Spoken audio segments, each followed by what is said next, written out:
or is one of the issues. But another thing I really missed in Scarlet and Violet is you couldn't walk into people's houses. Obviously, you're not supposed to walk into people's houses in real life. What's up, everyone? Welcome to the 667th episode of the Pokemon Podcast. It's super effective. I'm your host, Steve. With me is Bobby. Hello. Another week gone to me still playing Tears of the Kingdom. That's literally been what my Switch has been used for the last 3.5 weeks is Tears of the Kingdom, and it will continue that way. Hopefully through the new Switch 2 coming out, I will still be playing Tears of the Kingdom. You won't have anything to play when the Switch 2 comes out. We also have a special guest this week. We have GlitchxCity here. Hello, hello. Hello, what's going on? Hello, hello. For maybe those who don't know who you are, which would be a shame. It would be crazy if they didn't know who you are. Would you like to do an introduction? Yeah, so hello, I am GlitchxCity, also known as Glitch. You probably heard me at some point on in your internet life. I am mostly known for doing Pokemon remixes, both hype battle themes and more so recently in the past 5 years, some lo-fi. And what's strange is that my Zelda lo-fi is way more popular than my Pokemon lo-fi on different platforms. It's because that's Tears of the Kingdom. Oh, 100%. Well, thanks for joining us today, Glitch. We have a show for y'all. We are going to talk about the Nintendo Switch 2. And then I do want to hear Glitch's thoughts on ZA, as that is coming to the Switch 2, as well as the Switch. We have a short Pokemon Sleep segment. Like always, we can't, anytime we skip Pokemon Sleep, everyone gets the 20 people who hardcore play Pokemon Sleep get very mad at us. And then there is a new set coming out for Pocket. And then we also have a Pokemon HOME update. No, they didn't fix HOME. They just added more features. So we'll talk about that. And then because Glitch makes music, I wanted Glitch's thoughts on the Nintendo Music app. And then for our bonus segment for our Patreon patrons, we will just have anything we didn't catch up on this episode. I'm sure we'll get off topic. So let's start with the news. Which is pre-ordering the Nintendo Switch 2, and I think we all got one. Yes. Yes. Bobby, I think, got multiple. I got two. Yes, I did get two. I didn't trust the first one. It was the Target one, and people said they were getting canceled right away. Steve, I think yours got canceled or something at one point. Oh no. So mine did. Yeah. Instantly. Yeah. So I didn't trust it. So I got one from Target, got one from Walmart. I'm not scalping the second one. I know people were joking around. No, I'm not scalping it. I have a friend who didn't get one, so I'm going to sell it to them at the same cost that I bought it for. This is the way. Yeah. So yeah, it was hectic. I think we all can agree. It was a little ridiculous. But I would say it went exactly how I thought it was going to go. Yeah. I didn't think it was going to be a smooth experience at all. Glitch, how was your Switch 2 ordering experience?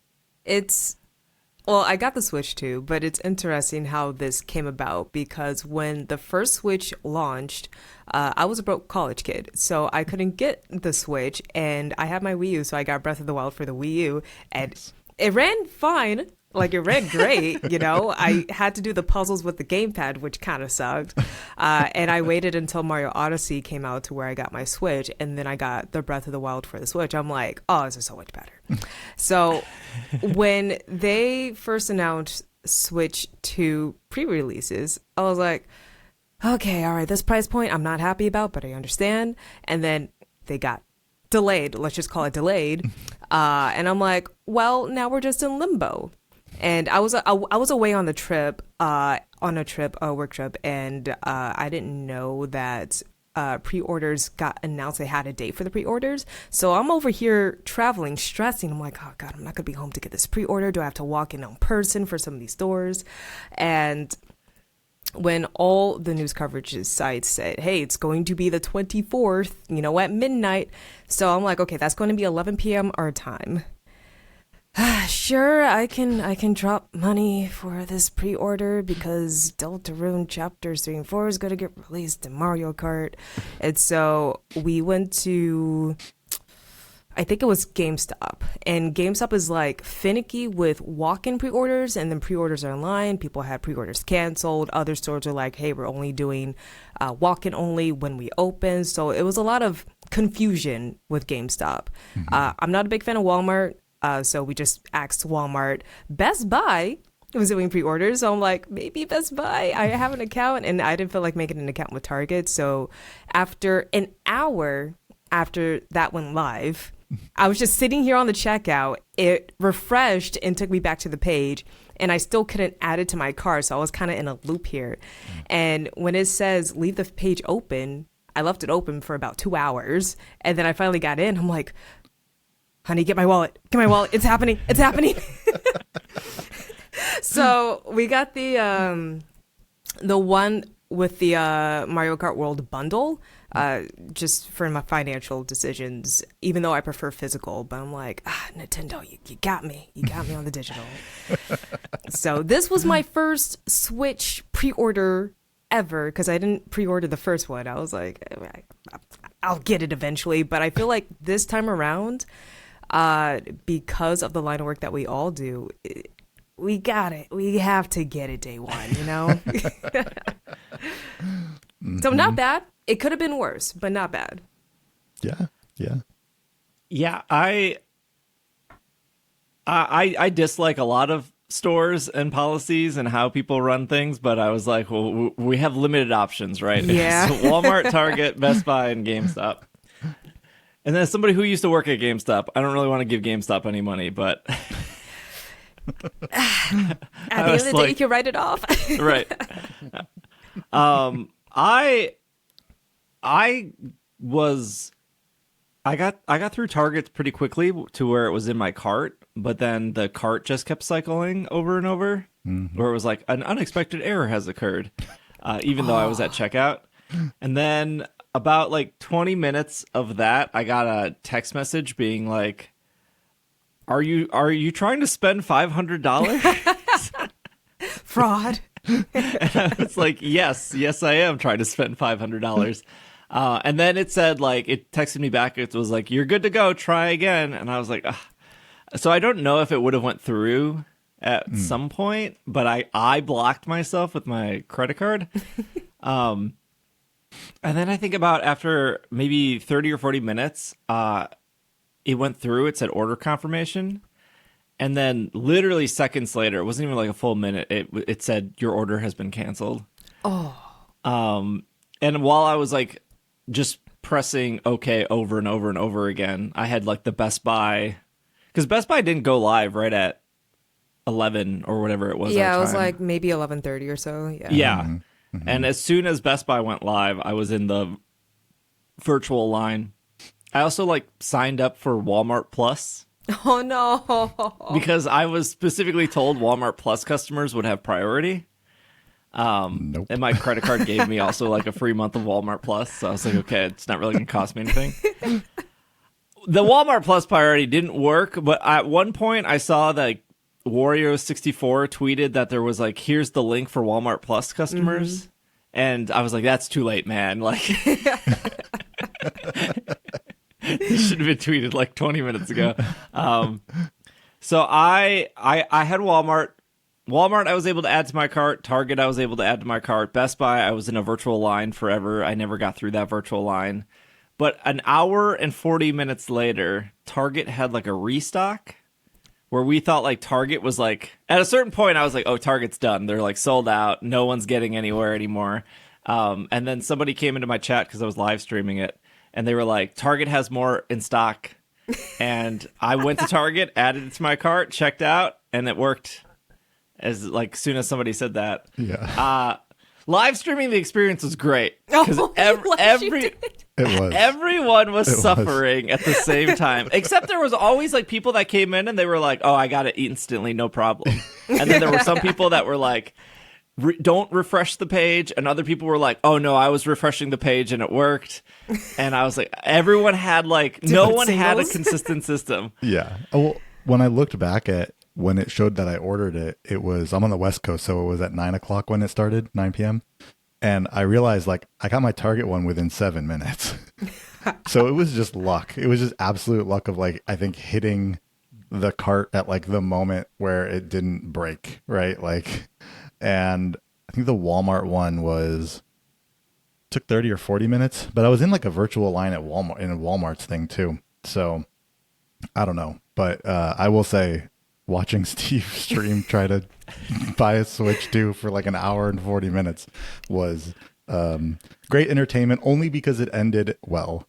If it ended poorly, I would have not been it wouldn't have been as exciting. Is there a VOD for this? Yeah, I think the VOD is still up. The thing is, even though I got the email confirmation and my bank account was charged, I'm still very skeptical because it could be canceled at any moment. I'm not going to feel good until the Switch is in my hand on launch date. Be like, okay, cool. The purchase went through completely, you know? Wait, which one did you go through? You went through Best Buy? Best Buy, yeah. Oh, okay. Yeah. I got my Switch 1 through Best Buy. Same. Switch one. Same, And that was was much smoother of an I remember that experience back in 2017. It was like January 2017 or 16. Oh no, sorry, 17. Yeah, it was right at the beginning of 2017. I remember them announcing it on stage or like doing that second announcement, and then it was in the evening, and then they were just like, it's just available to pre-order now. Like it was like, whoa, what? Like you can pre-order it? And I remember that experience being much smoother than this one. It's coming off of the Wii U fail, so people were skeptical. But now you had 7 to 8 years of Switch success. Like the hype is there. I'm like, at first I'm like, it's not going to be like the PS5. But as the dates kept getting closer for at least our region for pre-orders, I'm like, oh no. Yeah. Oh right. no. Yeah. That was I had been hopeful. Because everyone in the UK there was no like, oh, we couldn't get it. Oh, this was ridiculous. Like on their pre-order date. And even after after the pre-orders here, I saw people posting like, what are you talking about? Our pre-orders were real smooth over in the UK. Like it's just like, oh yeah, they were. Have you seen our country? I heard from people the next day the waiting in line at GameStop wasn't too bad. Obviously, GameStops will get shipped specific units on like their sales numbers. So if you lived in a bigger city, they would get more Switch 2s than, if you lived in like Appleton, Wisconsin. But I did hear from I did hear from a lot of people that they didn't get one that night. They did what I did or what we all did, and it failed, and then they waited in line at GameStop, and it was a pretty pleasant experience. Like physical line, like they went to physical a GameStop line. store. Yeah, that was going to be our fail-safe if we weren't able to get it that night and be like, okay, let's just go to GameStop at open. Yeah. And there's still what is it, May 7th, May 8th with the Nintendo? We signed up for the interest, but since that was going to be another failsafe, but it's still a lottery system with that, which is still may the odds be in your favor type of vibe. Yeah. Then they did update that. If you go to that webpage now, they updated it with, you may get an invite, but it may be well after the Switch 2 has been released. Yeah. So it's like everyone will get an invite someday. You will get a Switch in maybe 7 years when the Switch 3 is announced. Yeah, I think that whole, for me, 1 hour and 40-minute experience was kind of what I expected. Like I didn't expect to just go in, add to cart, check out, and move on. I don't know that they've no one's figured out how to allow 5 million people to hit a web page at the same time. I I don't know. It's just one of those things where you think like, we order iPhones or, new Pixels or whatever, like every year and whatever. And I feel like the same thing happens. Like as soon as that pre-order goes live, it's never a smooth experience. And like Apple is a technology company and it's the richest company in the world and they can't figure it out, So it's like, I don't know how they fix that, but it's never a good experience. I think the funniest instance that this happened recently with Journey Together on the Pokemon Center. If you went to inspect elements on the site where you tried to pre-order Journey Together, there was over 1 million people in the queue. I saw that number. I'm like, okay, all right, I'm out. I'm out. There's no way I'm getting this. Yeah, it's how do you manage that? Like, if Apple can't do it and Nintendo can't figure it out, Pokemon can't figure it out, like, you got to have some super coder that gets this going. Yeah, I don't know. I do like how Nintendo themselves are doing it, right? And they're like interest, but it's a lottery system, and there is that. But yeah, this whole like, can you get there first? It just doesn't work, especially because like everybody's got like bots now and stuff doing things, and so and now people are trying to be like the bots, right? Because they're trying to battle with the bots. So then it's like, my bot's better than your bot. Yeah, who is a bot? Who's not a bot? Like, how do you manage that? Not to get off topic, but you can go to like Fiverr or some other site. And you just hire them for queues for yourself. Yeah, you can hire queues, and people do this for the Pokemon Cafe in Japan. Yeah, because the Pokemon Cafe, they only have, I think it's like 60 spots a day, and it has to be exactly 30 days. So if you go to like Pokemon-cafe.net or whatever the Japanese thing is, you have to, it's at 4 a.m. Central Time, which is I think 6 p.m. Japan time, exactly 30 days. So if you were like planning a Japan trip, usually that's like what, like maybe 2-3, most people, I don't know, don't plan Japan trips of like, oh, I'm gonna go and like I'm just gonna go next month. But if you're planning a Japan trip, that's like another added stress of, okay, I have to be up at 4 a.m. and I have to fight those people to get into queues just to eat at a restaurant. But people will go to Fiverr and they'll pay like $20 for somebody else to wake up at 4 a.m. to get into it's not a great experience. So Steve, I don't know if you remember this, but when we were all getting ready to go to Yokohama for Pokemon World, there was a bunch of us in a Discord call. I don't know if you heard wind of it, but we all woke up at the same time in different time zones to try to get a spot for the Pokemon Cafe in Tokyo. Nice. For a full week, 30 days out from when we were going to be in Yokohama. So that was an experience. Nice. Just a group project together. Yeah, exactly. I've gotten through the queue thing like 3 times. And then I've done the thing where you just wait. Yeah. Which is not really that bad. Like, I think in my experience, I feel like if you go near the end of the night, you'll see more cancellations because it's like, the day gets away from people. That's what happened to us in Osaka. It was during Osaka Go Fest. The last day I couldn't play because I had a work deadline. But after I was done, V was like, my wife, she was like, hey, you want to go browse around the Pokemon Center and get some merch? And there was a cafe right next to it.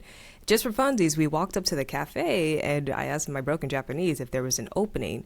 And she said, yes, for 7 p.m. I was like, no way. It is awesome. A trick. Can't confirm it can work. Yeah.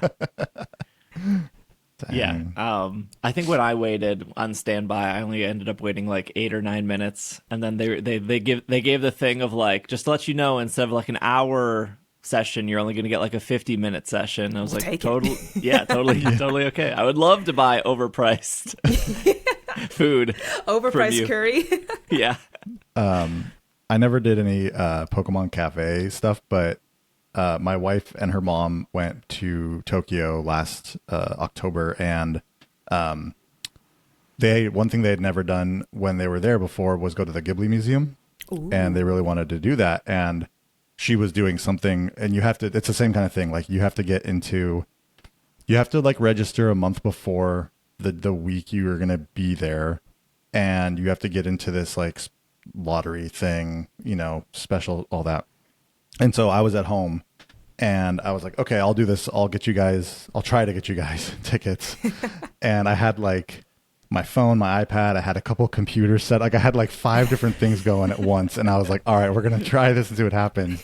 And it's a lottery, right? It's completely random. So like the timer starts or whatever for it. And every one of my devices, I was like number 12,000 or more, like in line. Gosh. Oh my gosh. And so by the time it like finally got to my turn, there was just literally like one, it was only like, there was like one time slot and it was like one ticket. And I was like, well, there's 2 of them. This isn't going to work. Like, but it was just a bummer. It's like, all right, I've got everything set up here. And then they're like, no, you're at least number 12,000. Oh my gosh. Aww. Yeah. It's tough, but so there's like pros and cons to it all, but I don't know, at least that it was like, I knew where I stood the whole time rather than, like with the Switch 2, you're like, check out, I'm there. No, I'm not. I'm there. Like, the teasing. Like, the teasing. Yeah, exactly. Yeah. You were saying that Walmart gave you like a number. My Walmart queue didn't give me a number at all. They had a timer for that. So it was like, you'll be able to purchase in 28 minutes. And then it counted down to 1 minute. And then it was 1 minute for about 15 minutes. And I was like, all right, something's wrong here. And then someone said, refresh your page. And I clicked refresh and it was like, okay, you can purchase now. And it just let me purchase the Switch 2 when I refreshed it. So yeah, I never got a countdown timer. Yeah, no, just and I had Walmart Plus. And I didn't. So. And you had to sign up for Walmart Plus, right? You didn't have an account before? They got your information now for free. I know. They got but I think I get discount on Burger King now, having a Walmart Plus. all those Burger King ads are coming in handy. Speaking of ads, let's take a break real quick. And then when we come back from our break, we'll talk about ZA and Glitch's thoughts on ZA as a proud soon to be Switch 2 owner. So we will be right back. This podcast is brought to you by Pretty Litter. Spring is in the air, and you know what's not in the air in this house? The litter box. That's because we switched over to Pretty Litter. By we, I mean I switched it for Archer, and then Archer uses it. Pretty Litter's non-clumping formula traps odor and moisture. It's ultra-absorbent, it's lightweight, low dust, and 1 6-pound bag works for up to a month. Archer's been using Pretty Litter for the last week, and it's been great. He adapted to it fine. He's not tracking it around the house. The house is smelling good. Not that the house smelled bad. The house always smelled good, but I would say it's smelling even better.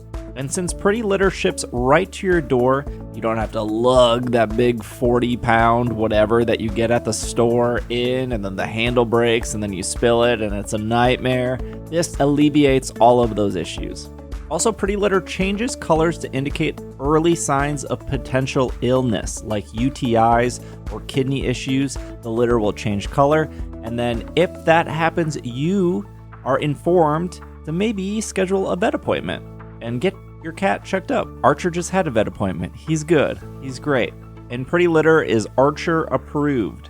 Pretty Litter helps keep my house smelling fresh and clean. Try and you'll love it. Go to prettylitter.com/PKMNcast to save 20% on your first order and get a free cat toy. That's prettylitter.com/PKMNcast to save 20% on your first order and get a free cat toy. prettylitter.com/PKMNcast. Terms and conditions apply. See site for details. And we are back from our break. Let's talk about a little ZA. There's no new ZA news, but Glitch is here. So, Glitch, what are your thoughts on ZA? Are you excited? Are you not excited? Does what they've shown make you worried or excited for what seems to be very different than the other Legends game that they showed. Well, we only got one Legends game to go about. I welcome change, no matter what, because how are you supposed to evolve and get better if you don't welcome change? I've been calling it Legends ZA, just for funsies. Legends ZA, Pokemon ZA. When it was announced last year, obviously it was like, Pokemon Legends Z? Pokemon Z? And then the A were like, huh? And then at Honolulu, obviously we were expecting news because, tradition to get like new main game title news. That didn't happen. I'm like, that's a first. And then come Pokemon Day this past year, we got a trailer. So everyone was scrutinizing the trailer. Obviously, the big highlight for me is Chikorita. As a starter, I've been asking for years. Give Chikorita the buff that it needs. A possibility of a dual grass fairy typing. Worried about the 4 times poison if that were to become a thing. Mega Meganium might be a thing, and I'm ecstatic if that's the way that they go. But with the addition of there's a lot to talk about with Legends ZA, but with the addition of Pokemon Champions, we don't know a lot about it. But what it seems that a lot of the community is coming to a conclusion, obviously not confirmed, but they're separating the single player experience and the competitive experience. And after mulling over the thought for the past couple of months, I'm like, I think this is the wave, because I do a little competitive here and there in Pokemon. And with Pokemon Scarlet and Violet, terrestrialization is one of the best mechanics that they've introduced. It kind of, obviously you have your powerhouses, but it balances a lot of the Pokemon to where they can become viable in whatever format you decide to play in, right? But I feel like things would have to be consolidated in order for the competitive to thrive. So let's say, hypothetically, right, Legends ZA is just focused on pure single player experience, story, world building for whatever's coming next after Legends ZA, and then you take out the competitive aspect and put that into Pokemon Champions, right? First of all, what this could possibly mean for the future is like competitive is accessible to everyone, but we get a better single player experience, which is what I really hope for. And for Legends ZA, from what we saw from the first trailer that we got in Pokemon Day, there was a lot to take in. Obviously, Lumio City, we're like, this is going to be our world. From what I've heard, the music sounds amazing, and I can't wait to hear the full soundtrack when we get the game. And I kind of want them to, because I've been playing through Pokemon Heart Gold prepping for a shiny hunt, and as I was going through Pokemon Heart Gold, you have a lot of interactions with your Pokemon similar to Pokemon Yellow, where they have like the little faces and stuff and all that. And in the trailer for Legends ZA, you were interacting with your starter Pokemon, specifically Totodile, sitting with them. I want Legends ZA to really feel like we are immersed in the world of Pokemon. I miss that. Scarlet and Violet, I feel like suffered heavily, more so from the hardware constraints, and who knows what else was going on with Scarlet and Violet. But I didn't feel as immersed in Paldea, in Scarlet and Violet, as I do with any other media that happens to deal with Niantic. Like watching through the anime, I feel a little bit more immersed with Niantic as a whole, going through the TCG. The manga finally got released in the States for Scarlet and Violet as well. So I'm hoping with Legends ZA, we get what we did not get in Scarlet and Violet, and it gives Kalos another chance to shine, because I honestly felt like we were cheated out of X and Y, because I knew Game Freak were developing other games at that time. So whenever I look forward to a new Pokemon game, I want to kind of go back to my roots when I was a kid, being immersed in the Pokemon world, right? And I feel like we've been missing that for the past 2 generations. Gen 8 and Gen 9 didn't really give that to us. I fully agree with like the lack of immersiveness with Scarlet and Violet. And when, yeah, that game just like, I love Scarlet and Violet, but it just takes you out every time. Like the moment you hit a lake and like all of a sudden you're moving at like 3 frames per second, it's like, oh yeah, this game's got issues. Yeah, it's like the performance is the issue, but or is one of the issues. But another thing I really missed in Scarlet and Violet is you couldn't walk into people's houses. Obviously, you're not supposed to walk in people's houses in real life, but in Sword and Shield, you were able to do that specifically in Winden. You're like, oh wow, and obviously the NPCs got stuff to say in Pokemon games, and with the demotion of the importance of trainer battles in Scarlet and Violet, you really didn't get a chance to get the nitty gritty of Paldea. Yes, the legends, the hidden treasures of Area Zero with Sod and Turo, that's fantastic. But like, what does Farmer Joe over there have to say, about Paldea, about his Smoliv, right? I want to know about that stuff. Mm-hmm. That's true. That is. And I know there's many other games like this, but since I am playing Tears of the Kingdom right now, just like walking around and just talking to random people and ending up in like random side stories and is refreshing, I guess, to some extent. Something like that would be great in a Pokemon game, and back to, like we said, like back to what we had before. Walking into random places, like same thing with Paldea is like going into the stores. You don't go into the stores. It's like they're just menus. It's just a menu. You order off the menu. Yeah. I think there's like the sandwich stores you could go into, because that's how you would get more sandwich recipes. Yeah. Okay.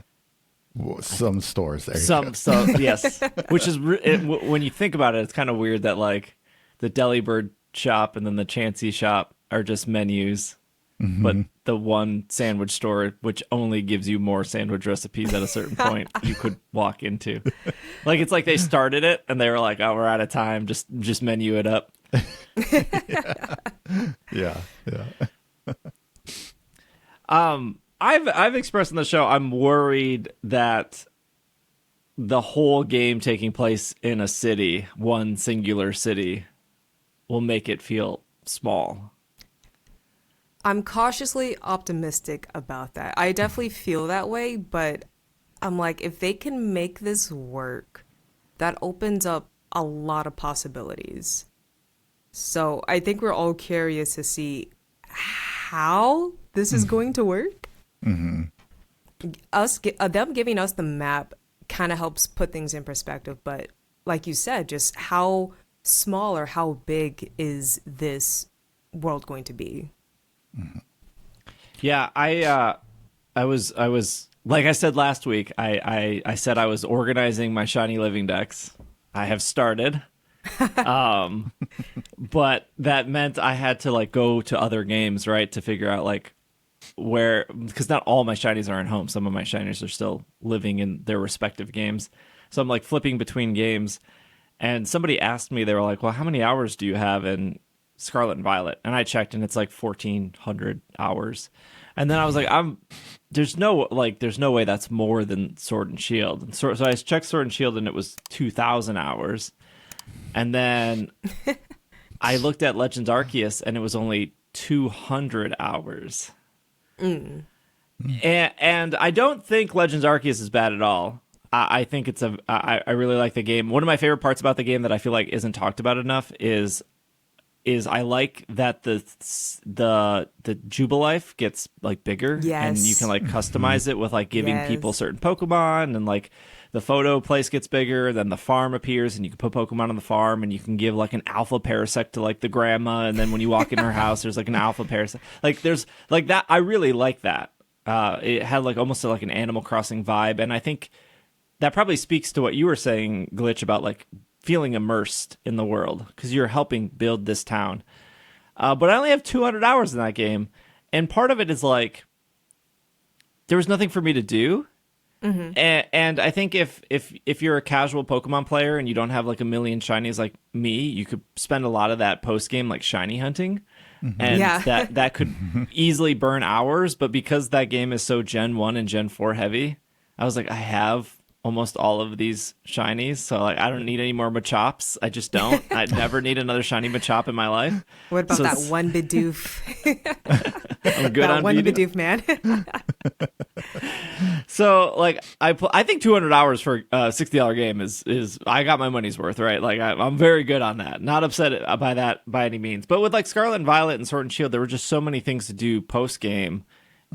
Whether that is like VGC or shiny hunting, or in both of those games raid battles. So like I think I have most shiny Pokemon in X and Y as I'm filling out my shiny living decks. So I was like, well, if they introduce new megas, that's not really a new thing to shiny hunt because they don't stay. Or new Pokemon. I feel like we're gonna have to get new Pokemon as well, just completely brand new. Now, obviously not a lot, maybe just a handful of like 5, 6. But I understand where you're coming from on that. I think for all of us, when we went into Legends, I say Arceus, so you're probably going to get some people be like, it's Arceus actually. Actually, it's the RKS system. But for Legends Arceus, we all made the mistake of treating that game like any other Pokemon game. Because right after Legends Arceus came out, Scarlet and Violet were announced, which were the new main games. But I think now we're in a situation where it's not like that, because we don't know what's coming after Legends EA, especially if Champions is going to be the new competitive format, right? The reason why I'm putting the like competitive format in here, because with Scarlet and Violet coming to a close, we're in double restricted right now. That means next year, what's going to be the game at Worlds? I don't think it's going to be Legends ZA, because it's. And then again, I don't know. You don't think you're gonna see Wolfie Glick like dodging with their Chikorita? No, I think we're not going to see terrestrialization at Worlds next year. But with this, especially this coming out probably late this year, which is usually like the regular time slot for main games. I'm like, is this like, it is a main title, but it's not your traditional headliner title. Like Scarlet and Violet, Sword and Shield, Sun and Moon. It's a singular game. And it is focusing on battles. See, actually, I don't even know what I'm talking about now. Different battles, though, right? Like, It looks more. So if you look at Legends Arceus, there's like 7 battles in that entire game, and like 4 of them are against Volo. I don't know. Like, I don't think we should treat this game like how we treat Scarlet and Violet and Sword and Shield. Right. If you know what I mean. Like, we should treat it as a single player experience that's not going to get many updates when you get credits. Yeah, no, I agree. Agreed. Yeah, for sure. I think that's what these games. I mean, again, this is only the second one, unless you count Let's Go Pikachu Eevee. I know, Steve, you do to some extent. I do count Let's Go Pikachu. Let's Go Eevee. That's a main game. As a Legends game. Wait, what? As a Legends game. I count Let's Go Pikachu, Let's Go Eevee as a Legends game because so we have 3 Legends games now. This is news to me. Do tell. Okay, we have 3 Legends games now. All 3 have a non-traditional catching experience. All 3 don't use EVs or IVs. They use a candy system. In Legends, it was called Grit. I'm assuming it's going to be the same in this one. This will confirm when it comes out, it will confirm. None of them seem to have abilities. And somebody's going to be like, well, Let's Go also had Megas. I had some other. You guys put me on the spot. I can't remember the other examples, but those are 3 simple examples. When Legends ZA comes out, we'll come back to this conversation of was Let's Go Pikachu, Let's Go Eevee technically a Legends game, but Let's Go Pikachu, Let's Go Eevee has a lot in common with Legends Arceus in I don't want to say like simplifying things, but. Well, it's experimental, right? And so that's kind of what I was going to say is like experimental main games. So they're main games, but they're not categorized as the main headliners. Right. They're not safe. They're not the safe like, oh, this is what everybody is used to, so it's going to be great. You know, everybody's going to buy it. All 3 are using an old world. You just for the rest of the episode, you're just gonna I'll keep coming up I'll with just points, chime in every now randomly and then. interject points throughout. So There are no held items. Oh my God. So yeah, it's just like that battle system that we're going to see in ZA is so different from anything that we've seen in a Pokemon game. And I guess we saw a little bit of that in Legends Arceus, where you as the trainer could dodge. We're like dodging stuff, but now it's like in battle, you'll be able, your Pokemon will be able to dodge, and moves will be time based a little bit, and all of that. So, I think that's what it is. I think these Legends games, A more ZA, active Arceus, system. Let's Go Pikachu and Eevee they're experimental, and it's I think it's great to see, because it allows them to kind of see what works and what doesn't, and then maybe if things are really popular, then we see those added to other games, right? I mean, like, I guess we saw that with like Scarlet and Violet, and how you interact with wild Pokemon. And and you kind of saw the foundation of that a little bit in Legends Arceus, and so it's like, okay, well, that worked to some extent, so then they took pieces of that and put it into that, and hopefully there's some stuff in ZA that works out really well, and then we potentially see it in Gen 10. I have a question on that note for taking features and kind of fine tuning them. Between Scarlet and Violet and Legends Arceus, would you prefer the shiny sound to play when a shiny appears but you don't see it until you see it? Yes. I think yes, only because of accessibility. Valid. Or now check out this big brain play. There's an option you can toggle the shiny sound to play or not. Yeah, I think that's fine. Yeah, I like options. I like options. I mean, That's why you bought 2 Switches. You wanted options. Options, yeah. No, I think that would be good, because you would definitely have that group of people who would be like, no, I don't want to, like, I want to, I don't want to hear it that way or whatever, and you give them that toggle, and then everybody's like, it's the internet, so not everybody's happy, but most people were mad are about happy. experience share being on. I know. And then they go back to games without experience share. You're just like, man, I wish I had experience share. Exactly. Yeah, I think that, I mean, like, specifically with shiny hunting, I think there's like a lot of accessibility things they need to do.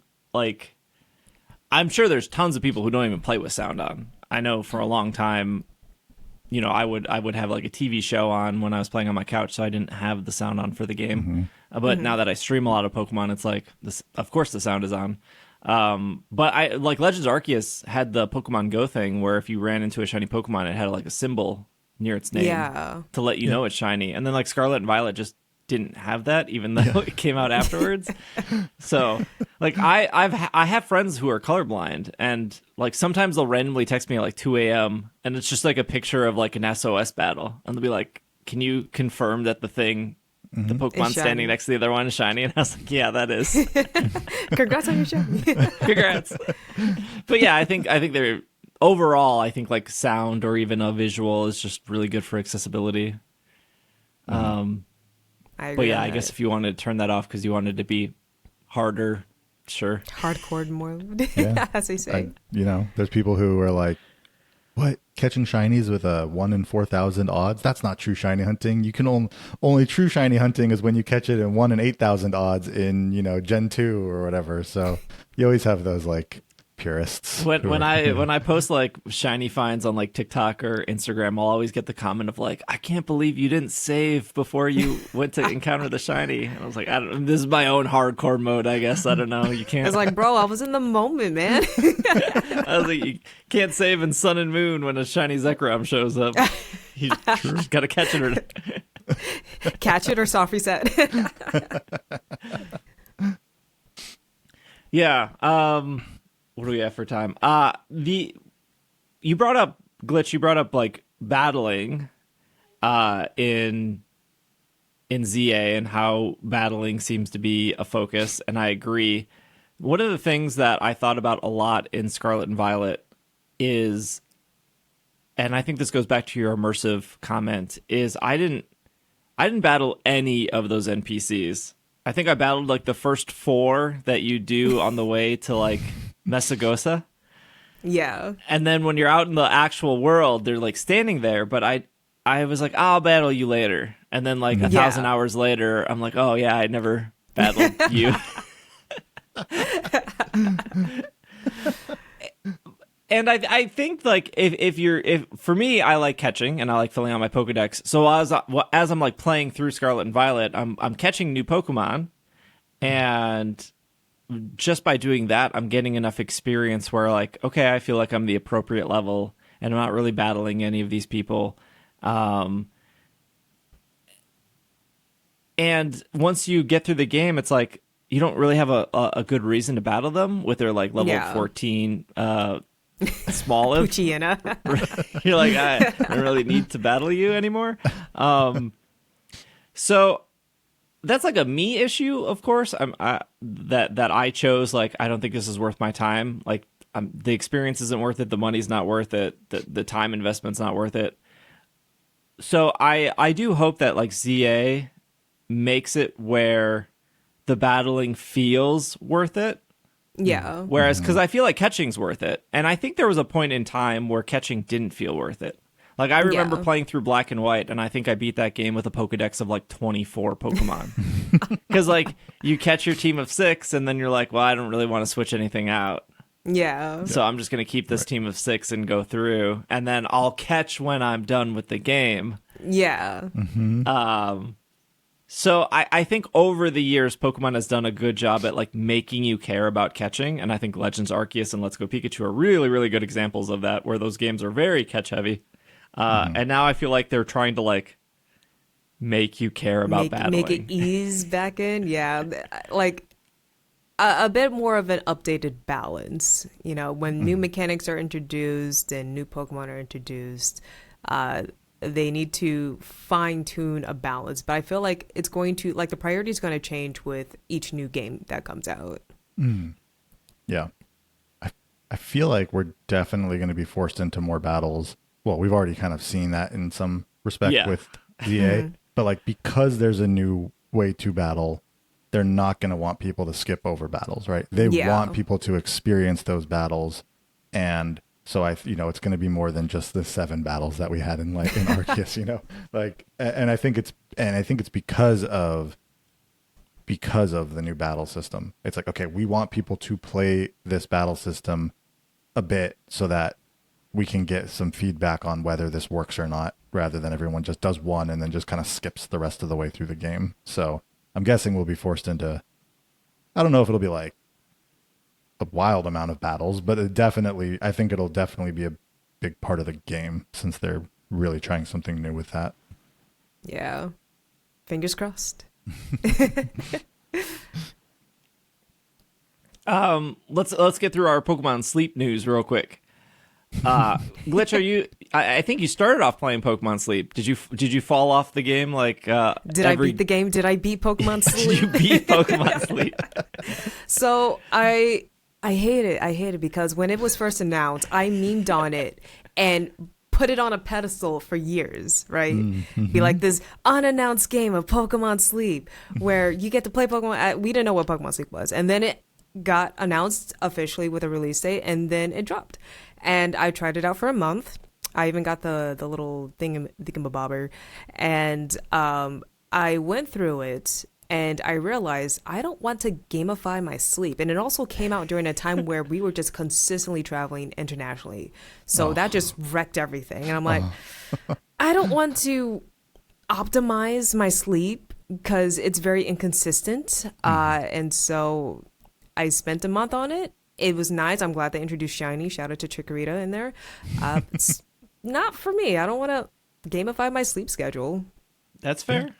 That's understandable. I was the same way. I started and stopped, and then 9 months later I finally came back to it. It was like last March I finally came back to it, and now I'm hooked. But yeah, I was at first I was like, I don't know this. I don't think this is for me, and so I didn't touch it for like 9 months. So yeah, I get it. I still have that quest on Pokemon Go where I have to play Pokemon Sleep. So I'm like, okay, I have to dedicate a week for this. Get your Snorlaxes. The Snorlax. Yeah. Maybe you get a shiny one. It's like one of the rarest shinies in the game. Yeah. Well, there's a new event coming from May 5th to May 12th. It'll be in all areas. And then that event, a couple days before that event, on April 30th, they're going to introduce 2 new salad recipes. And then Pokemon who collect fancy eggs or pure oil are more likely to appear. When the event starts on May 5th, it will be set to salads. So if you want to pre-game your salad ingredients, you have this podcast week, to pre-game your ingredients. They're now introducing Happiny, Chansey, and Blissey to the game. I'm gonna speculate that they're going to be egg Pokemon, since those Pokemon are eggs. Would be a surprise if they weren't. They're going to appear, I think, everywhere, and then a greater appearance of Magnemite, Ditto, Togepi, Delibird, Sableye, Swablu, Shuppet, Spheal, Riolu, Krogunk, and Cramorant will appear throughout that week. So again, salads will start this week. It says specifically those 2 new salads will start around April 30th. And then, so you can pregame your salads, and then the event will start on May 5th. Yeah. I think that Happiny, Chansey, and Blissey, though, they only will show up in Greengrass, Cyan, and Snowdrop. They aren't on the list to show up in Taupe, Lapis, or Old Gold Power Plant. They're really trying to make Snowdrop a place you want to go. They really are. Which, I mean, is fair. It's fair. I might go to beach for this. I will give Pokemon Sleep one thing that I really like. The soundtrack is amazing. I believe the composer is Shota Kagayama. I might be wrong on that, but I've seen the name pop up quite frequently with Pokemon Sleep. So good. Isn't the Sleep soundtrack on Spotify? I believe so as well. I don't know if all the current tracks are, but yeah, there was a playlist or a mix or something that came out a few months ago on Spotify. I only use Apple Music, so I'm like really missing out there. But all right, there's your sleep news. Pre-game your salads this week, and then go salad crazy next week for whatever that is. Good luck on everyone's sleep schedule. Yeah, your options are going to be Greengrass, Cyan, or Snowdrop if you're looking for Chansey and Blissey. They're probably going to be healers, right? And like normal type healers. I mean, it makes too much sense. It almost, it's I don't know. They're pretty good about like when things make sense, they happen. This isn't, Niantic we're talking about here. All right. Let's take a break, and when we come back, we will talk about the new set coming to TCG Pocket. So we will be right back. This podcast is brought to you by Hims. What can happen in 3 to 6 months? You could pick up a new hobby and get maybe not very good at it yet. You could maybe tackle half of your New Year's resolutions, or you could spend 3 to 6 months trying to organize your shiny Pokemon in home, which you probably haven't done yet. You should start doing that. Or you can start seeing thicker, fuller hair regrow through Hims. Not bad for 3 to 6 months. Hims will provide you with convenient access to a range of hair loss treatments at work, all from the comfort of your couch. Choose from personalized chewable, oral, spray, or serum treatments to find out what works best for you. The process is simple and 100% online, so there's no uncomfortable doctor visits. No insurance is needed, and one low price covers everything from treatments to ongoing care. And at the end of the day, it's easy, and we all like easy. You can start your free online visit today at hims.com/PKMNcast. That is HIMS.com/PKMNcast for your personalized hair loss treatment options. HIMS.com/PKMNcast. And we are back from our break.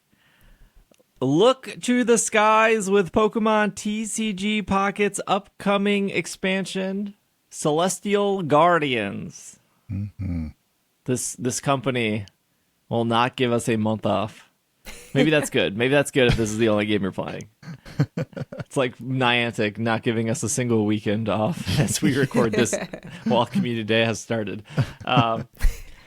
Bobby, you're probably really excited for this as a Alola fan. The press release here says, get ready to have some fun in Alola, Sun or Moon with Celestial Guardians. This will release on April 25th at 11 p.m. PDT. First partner Pokemon Rowlet, Litten, and Popplio will make their debut alongside the mighty legendary Pokemon Solgaleo and Lunala. Will feature over 200 cards waiting to... This is the biggest set since... Release. Yes? As it should be. Yeah. And Alola set should be the biggest set since release. How much was the first set? 240? 265, I believe, without secrets. This will also feature our first immersive supporter card, which will be Lily. And then there will be a half-year celebration. I feel like Pokemon is the only company that cares about like half-year celebrations. Like Masters is like, we're on our 5.5-year anniversary. Mm-hmm. This brand new expansion will feature a special round of missions and solo battles starting on April 29th to celebrate the half-year anniversary until May 12th.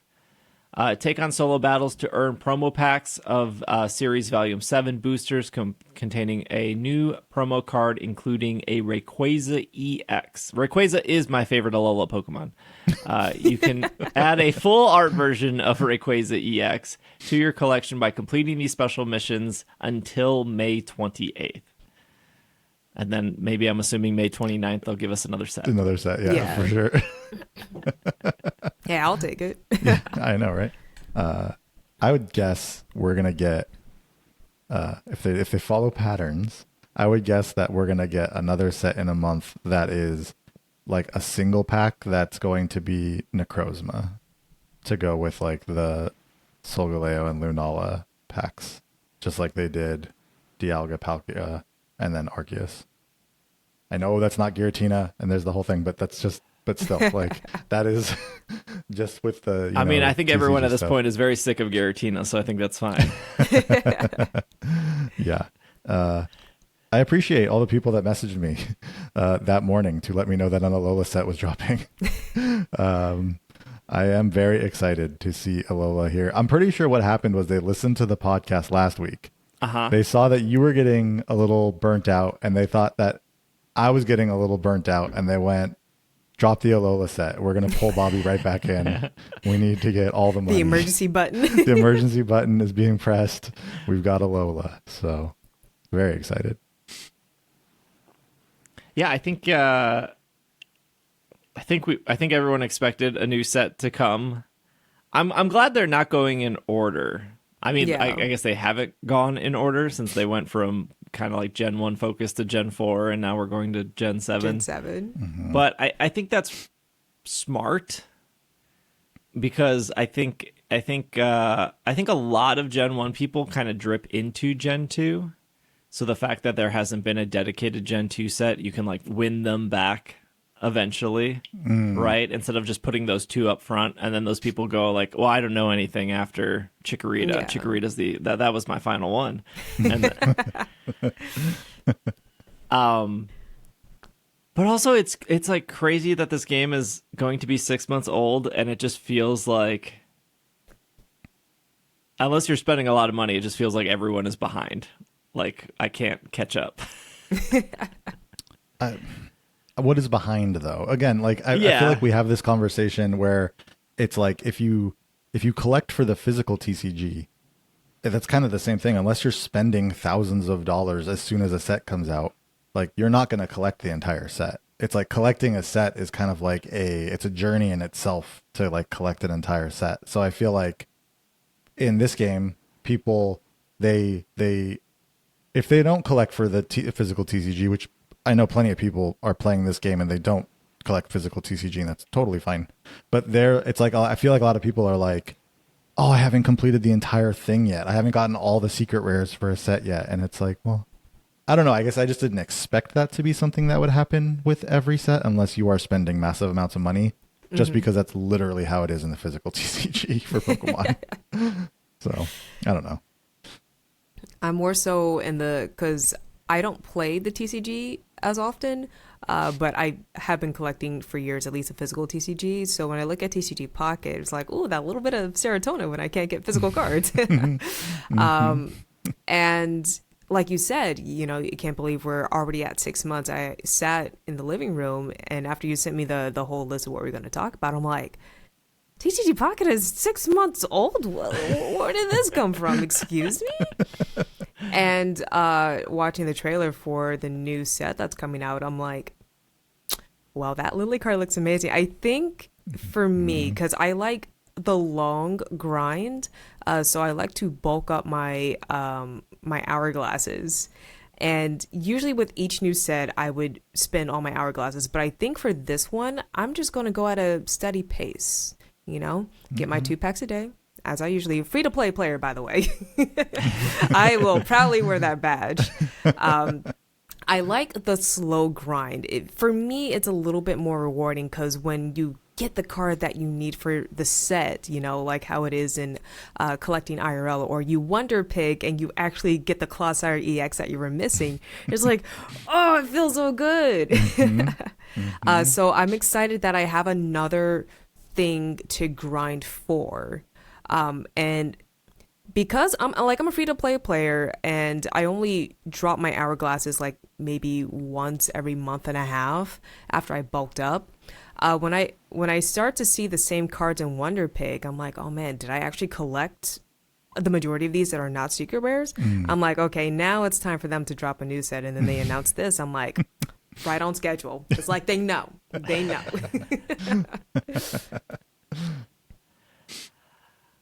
I think the standout card isn't even like Lunala or Solgaleo. I think the standout card is they're introducing Rare Candy finally. Yes, I saw that. I'm like, I can build a deck now. Yeah, okay. right. Like, I feel good playing a stage 2 Pokemon finally. Yes. Yeah, I don't know how consistency is going to look here, because like in the normal TCG, if you were running a stage 2, you would usually run like a 4-1-4, so like 4 Chikorita, 1 Bailey, 4 Meganium. I'm just using Chikorita because Glitch is here. And then you would run 4 Rare Candy. But you don't get to run 4 cards in Pocket. You only get to run 2. So I don't know if cutting the middle evolution is smart. I would assume that people will probably do 2-1-2 and then 2 Rare Candy. But I don't know how much that's really going to drop down consistency, because you still do want. The other thing about the real TCG is there's ways to like also find Rare Candy as well. Yeah. True. It'll be introduced in the next set. Yeah. Search for a random tool card. But I don't know. I think I understand why people are excited about Rare Candy, and I think Rare Candy should be here, but a stage 2 that's like 6 cards minimum. Rare Candy is 8, or that brings it up to 8, and now you only have 12 cards left. Where I think like people with like I'll use Giratina Darkrai for example. That's maybe like 6 Pokemon total, and then you have 14 trainers. True. And this is going to be. What I'm trying to say is the decks are already very tight, and now. Yeah. Honestly, I think the more boxed in you are, the more creative you can get with your deck. Of like, I'm cutting my Rocky helmets for rare candies. Yeah, it's like pick your poison, Yeah. Pick your poison, see what works. Or for whatever reason, no one uses rare candies. That's not going to happen, but Yeah, they get like a week of playtime and then no one's using them after that. Yeah. They're like, Yeah. never mind. This doesn't work for 20 card deck. I think it's going to be very well used. I'm going to use them.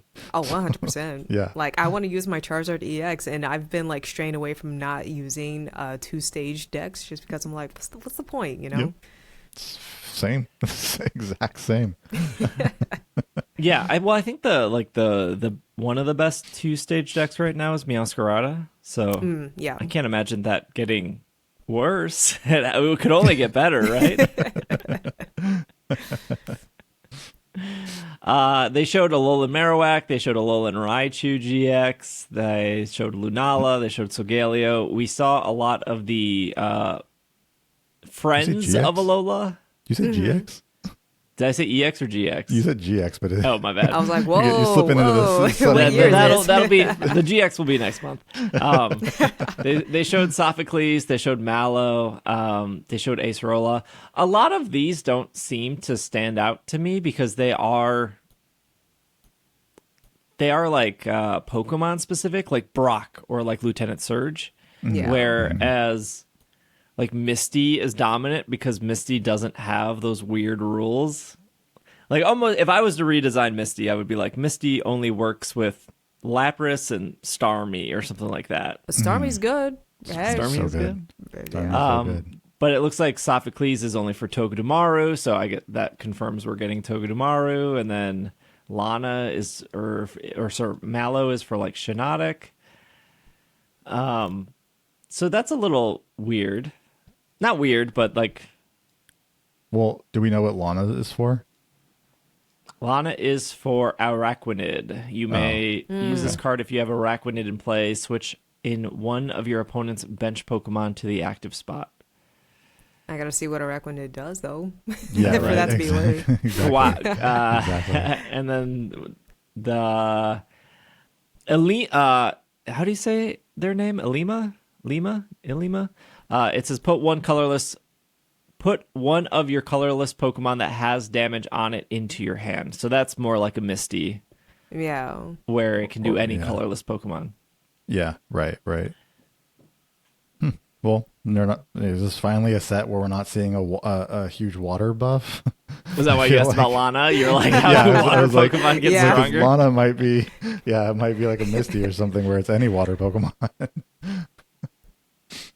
And then Lily, which is the immersive trainer, says heal 60 from one of your stage 2 Pokemon. Goes along with the rare candy. Yep, exactly. So that seems also very good for Meowscarada. Although Meowscarada already had Erica, which is like heal 50. Yeah.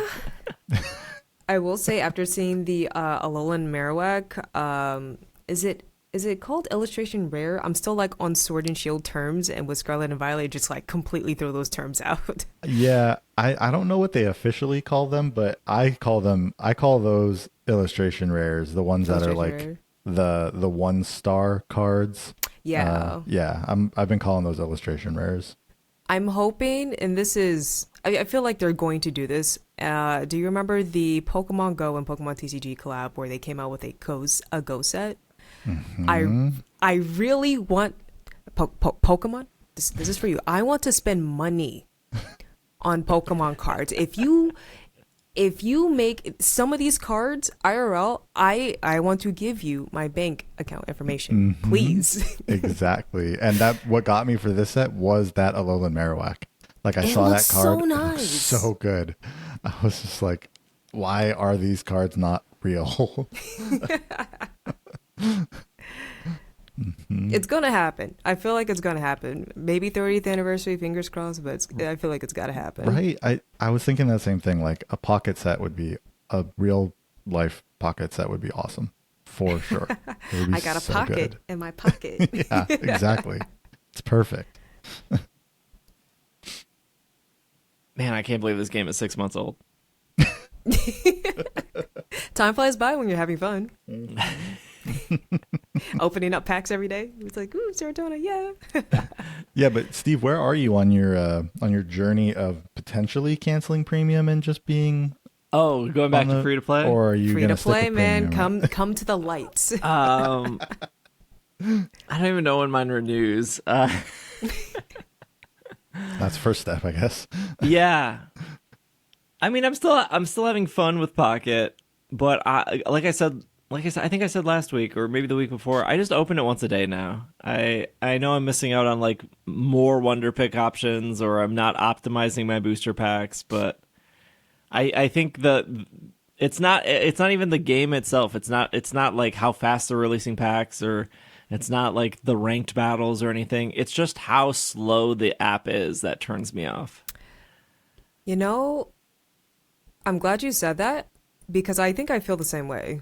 Mm-hmm. Like if the app was as fast as Pokemon Go, like Pokemon Go is really cool. Like if you want to go into the store in Pokemon Go, buy some coins, catch a couple Pokemon and leave, you can do that very quickly. Niantic has optimized that. One thing I did notice about TCG Pocket, I went to the demo of this in Los Angeles, and I thought it was just like, oh, this is like, the demo device. But when it was released, for iPhone specifically, you know how you're able to quickly switch through apps where you swipe up at a certain angle? You can't do that on TCG Pocket. You really have to work your finger to switch out of the app. Mm-hmm. It's It's real like they annoying. don't want you to leave. It's real annoying when you're trying to add people as well. Because I'm like trying to read the number off another app and then and then type it in because that's like they send the thing in a sentence, so you can't just copy paste. So it's like trying to go back and forth, but it's like every time I try to leave Pocket, it's like, nope, you don't get to leave They're Pocket. like, stay here.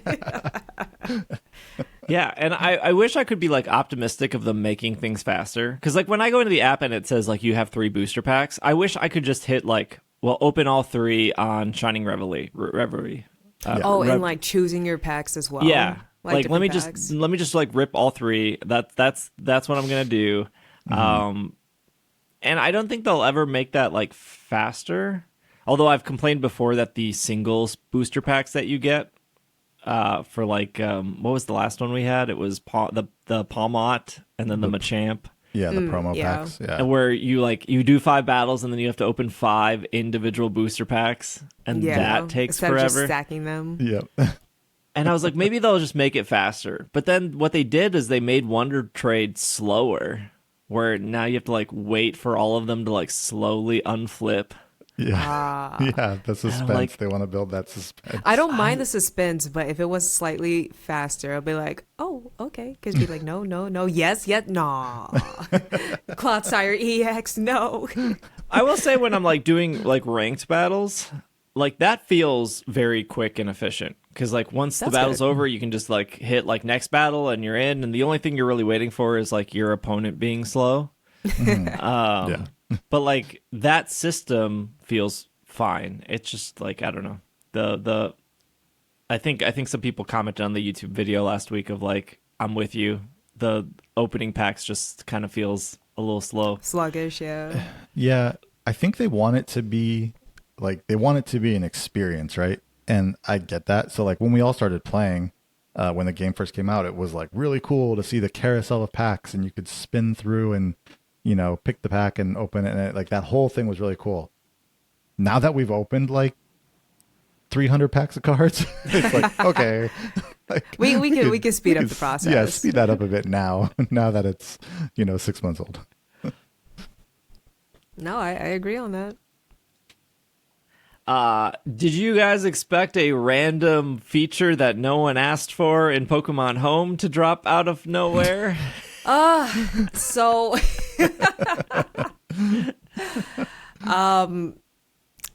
I like me and my wife actually did this morning. Oh, by the way, did you know you cannot have your Pokemon Home account on 2 mobile devices?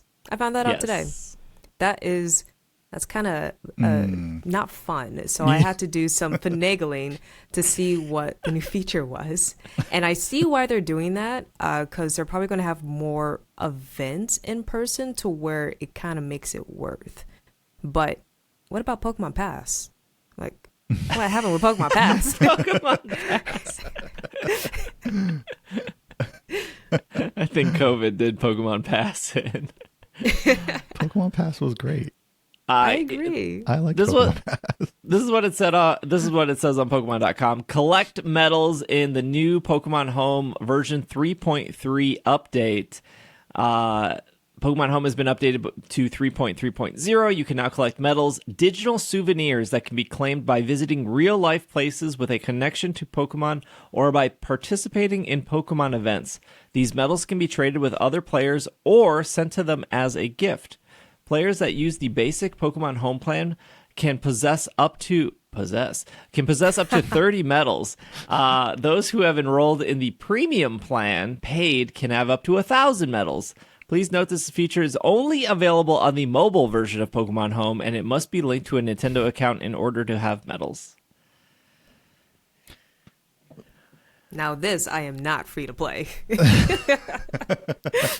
What is Home, like $16 a year, I think? I think I don't even know. I think don't so. even know. I get that email once a year that's like, Oh yeah, gonna paid renew. for this thing. It's not even one email. Nintendo wants to send you 5 emails to make sure you completed your purchase. yeah. What is that? It's like a renewal, and then it's like, okay, this amount has been added to your wallet in Nintendo, and then immediately used to do the renewal. It's like that could be one email. That doesn't need to be 3 separate emails. It's like it makes you think that something's happening with your Nintendo account. I'm like, why am I getting so many emails? Like, new sign-in device. So You yeah, have purchased. if you haven't done this, you open up your Pokemon Home on your mobile device, and then there'll be a little metal button now, and you tap that, and then it will give you the whole tutorial on how it works. But you will get either one of 9 medals randomly, either Kanto through Paldea, and then you'll get 3 of those medals. Ideally, you're supposed to keep one for yourself, and then you're supposed to trade 2 of them for some other medals you're missing. So there's no way right now to get all 9 medals because there's not more medals for you to stock up on to then use those medals to trade. You might be asking, what is this for? And I will tell you, a company that likes you to collect things and then to trade things have introduced another thing for you to collect and trade. That's all it is. So which medal did you get? I got Kanto. Okay. Yeah, and at first I thought, oh, of course everyone's getting Kanto, and then I found out no, it was just me. I haven't opened. So here's the thing about me. I've been playing a lot of Tears of the Kingdom, which we talked about at the beginning of the show. Valid. So I have not actually taken the time to open Home to see which medal I got. So that game is getting medals too soon. So there you go. Yeah, exactly. Gotta love it. What medal did you get? I got Alola. Oh, Yeah. Nice. all right. I guess you probably wanted probably wanted Johto though, didn't you? Honestly, anything but Kanto, because I was like, oh, Rowlet, I love Rowlet. Oh, shout out to the Rowlet Sitting Cutie that will eventually be released. Yes.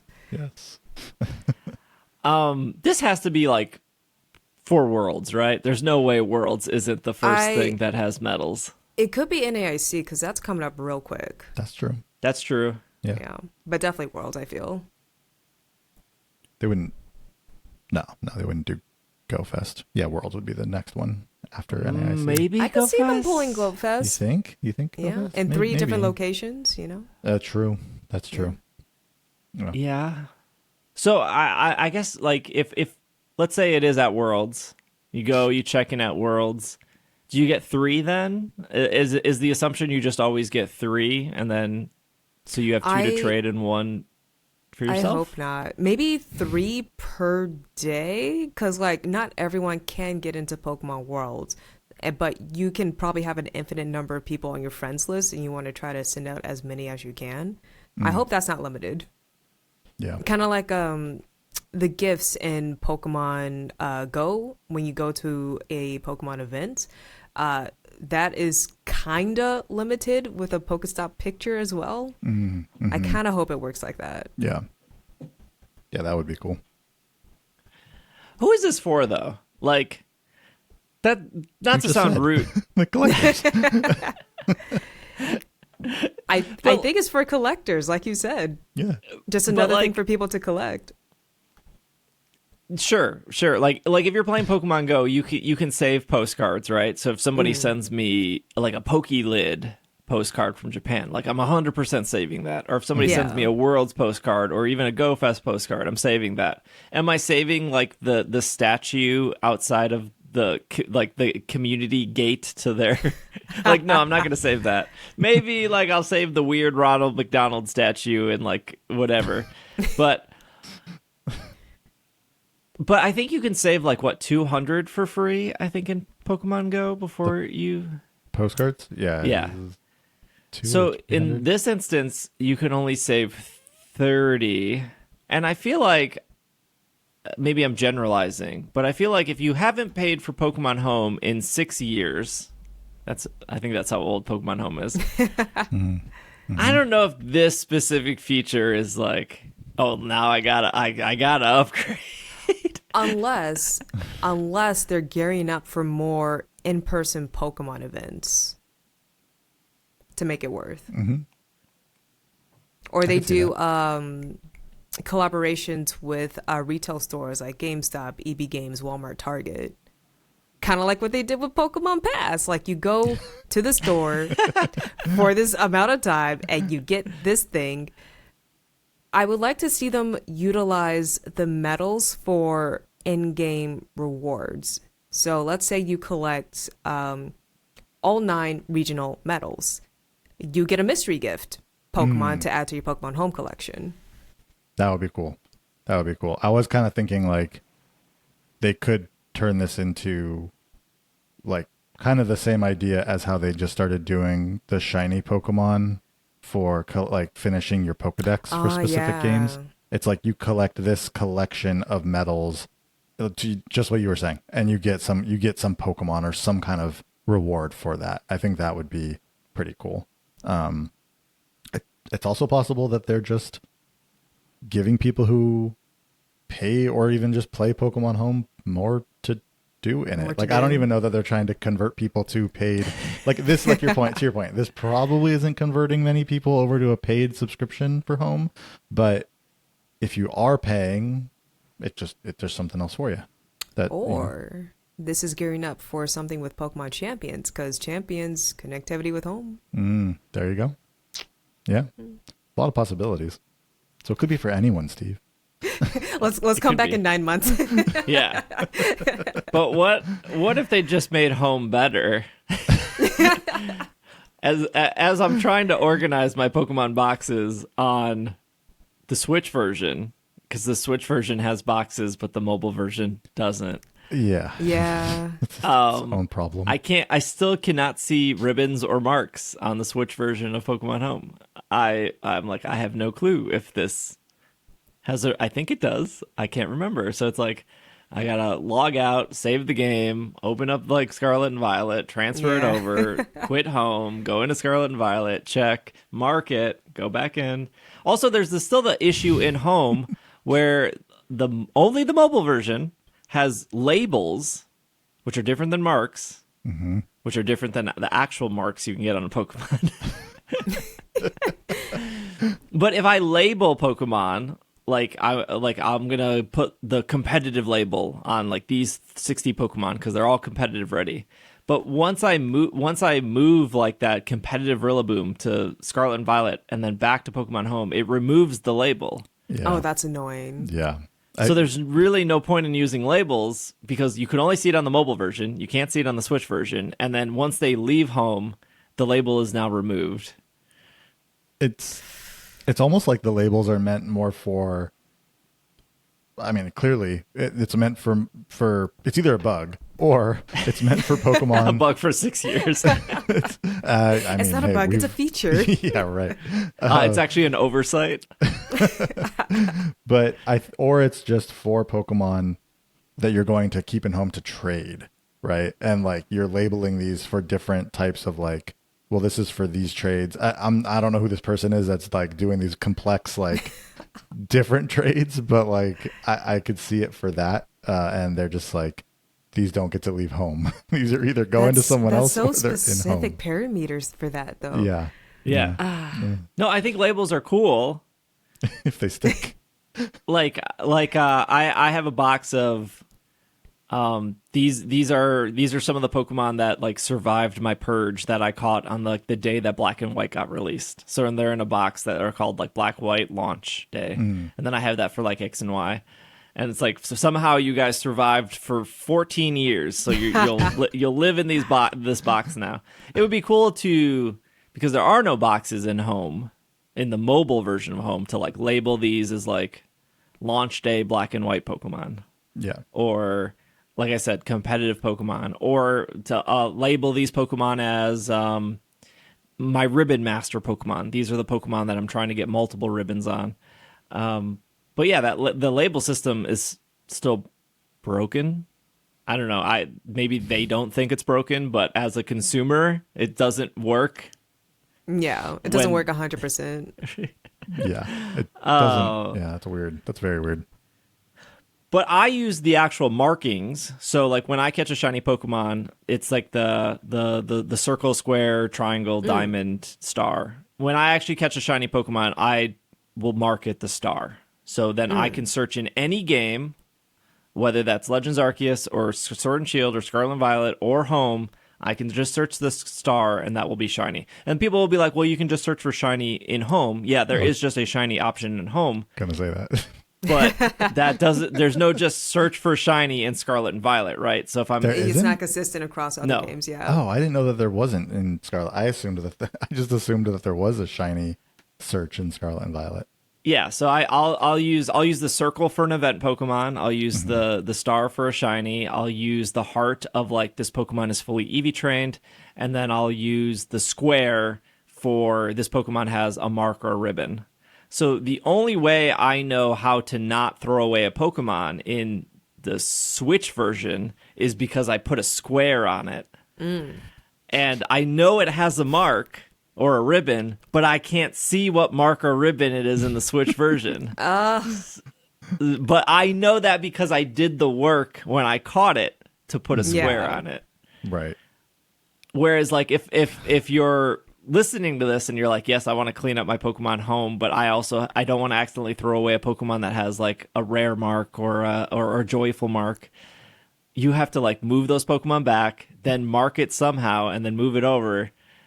What a nightmare for organization. Like the whole, like I don't hate this metal feature, but the whole point of Pokemon Home is to organize your Pokemon, and the two things that you need to do don't even work. How many hours do you have in Pokemon Home? Do you have more hours in Home than you do Arceus? No, I did check this. Yes, I have 95 hours in Pokemon Home. That's a lot of hours in a storage 200 app. hours in Arceus.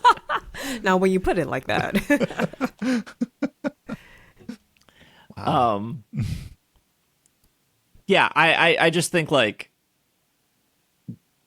Home needs to be better at doing the thing that it was introduced for, which is keeping your Pokemon alive and organized. No, I agree on that. I honestly think mass releasing could be better as well. Mm-hmm. Yeah, because you can do only 100, and then you have to like save and quit, and then go back in. Yeah, that's a thing. $16 a year. I mean, you get what you pay for, right? Yeah, Which is like what, $1.50, $1.25 per month? Yeah, true. That's true. I don't know. Is Pokemon Home better than Pokemon Bank? When it comes down to it, like, yeah, I guess maybe. I don't want anyone to mention Pokemon Bank because they'll remember that Bank exists and they'll eviscerate it in 3 weeks. They'll be like, oh yeah, wait, people are still using this? People are still paying. Well, actually, no, people are not paying for it anymore, actually. No. I will say what you will about Niantic, but I think the organization list, or just like scrolling through your Pokemon, your 8,000 some Pokemon you can have in Pokemon Go, which Pokemon Home can only have. It's only 8,400 and something. Or Pokemon Home caps at 6. That list is so fluid, so fast. It's like really easy to search for things, to like mass delete, to like favorite things. The only thing that like it's missing is there aren't like boxes that you could put things into. No, you just have Tags, the though. list. Yeah, the Yeah, tags. tags. Yeah, they have tags, but that tag system works. The tag system doesn't work at home. Maybe they should have hired Niantic to create Pokemon Home instead of Ilka at the time. Yeah, where's Scopely? Get on that. I like the way that Pokemon Home's like big box looks compared to Pokemon Home's big box. Wait, I what? don't know. Pokemon I li- Go's big box. Pokemon Yeah, I Go's like Pokemon Go's Okay. big box compared Same to Pokemon Home's big box. Valid. Maybe it's the green understandable. background that throws me off. That would be cool if you had themes. Oh yeah. There you go, Can't even get Niantic. themes on the Scopely. Nintendo Switch. How are we supposed to get Like- themes on? I would pay for themes. I Yeah, would these would pay. be cool. I would pay like $5 to bring back the pixel thing that they did for April Fools. Oh yeah, that was cool. a thing. I That liked was a cool. lot. That was like a cool like little toggle. Yeah. And then I would probably get sick of it after a week and then change it back. But it would still be like it's different for a week. It's like when you Yeah. change your wallpaper on your iPhone and you're like, this It's is like, ooh, that's nice. this is fresh. All right. We'll wrap up there. We'll still have our bonus segment for patrons after the credits. So if you want to listen to 15 or so or more minutes, 15, 20 minutes of me, Bobby, and Glitch, that'll be after the credits. If you're already on the premium feed, just keep on listening. If you're not on the premium feed and you want to hear a little bit more, patreon.com/PKMNcast, and that'll get you the bonus content. We also put like the bonus video on Patreon. If you're a YouTube viewer and you like the video, I just manually upload the premium parts to just Patreon if you want to watch that. Same thing though, just patreon.com/PKMNcast. Glitch, for those that are not on the Switch 2 premium Pokemon Home feed and will not listen to the bonus 15 minutes, where can they find you? You can find me on youtube.com /@GlitchxCity because YouTube changed their URL format. You can also find me on Spotify where I upload the majority of my video game remix covers and all of my original music. And also Apple Music and SoundCloud and Bandcamp, but mostly Spotify. Okay. I will have the Spotify and I will have the YouTube in the show notes for our listeners. All right. Thank you, Glitch. Thank you, Bobby. We'll see you guys on the premium end if you're there. If not, have a great rest of your week. This has been another episode of the Pokemon Podcast, and we are Super effective. So just a little quick look through the window. I do a lot of video game remixes, but they're considered legally covers because I don't sample from the original soundtrack. I build it from the ground up. And when I put stuff out on streaming services such as Spotify and Apple Music and so, I have to get